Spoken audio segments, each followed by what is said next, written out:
వారి జన్మదిన సందర్భంగా గంగవరంలో అక్షయ ఫౌండేషన్లో వారి జన్మదిన వేడుకలు చాలా అంటే చాలా ఘనంగా నిర్వహించారు. ఎమ్మెల్యే అభ్యర్థులు కూడా అటెండ్ అయ్యారు. మీరే చూస్తారు ఎంతగానో ఘనంగా నిర్వహించారు వారి జన్మదిన వేడుకల్ని. మరి వారు ఎంత మంచి పొజిషన్లో ఉన్నా డాంబికాలు ఇవ్వకుండా పేదల మధ్యలో వారి బర్త్డేని సెలబ్రేట్ చేసుకోవాలనుకున్న వారికి వచ్చిన మంచి ఆలోచన, వారి బిడ్డల భవిష్యత్తులో ఆలోచన ఉపయోగపడాలి. వారు చేసే మంచి పనులన్నీ వారి కుటుంబానికి వారి భర్తకి తోడ్పడి వారి మంచి అభివృద్ధిలో ఉండాలి.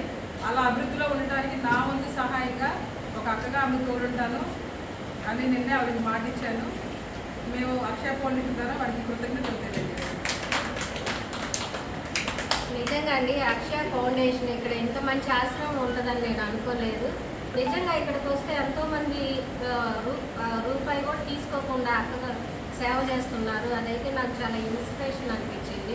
నిజంగా ఈ రోజుల్లో ఇలా మంచి మంచి వ్యక్తులు ఉన్నారా? అందులో లేదు. ఒక మహిళ అయ్యింది కూడా ఇంత ధైర్యంగా ఎంతో స్పాంటీస్గా చేస్తున్నారు. ఈ ఆశ్రమం నడిపిస్తున్నారు.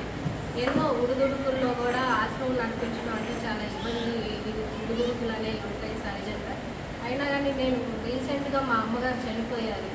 ఆ అమ్మగారు చనిపోయారని చాలా బాధలో ఉన్నా, కానీ ఇక్కడికి వస్తే ఆ బాధ అనేది మర్చిపోయాను. ఎందుకంటే ఇక్కడ ఇంతమంది అమ్మల్ని చూశాను, వాళ్ళ ఆశీర్వాదం నాకు ఇచ్చారు. చాలా ఆనందంగా ఉంది.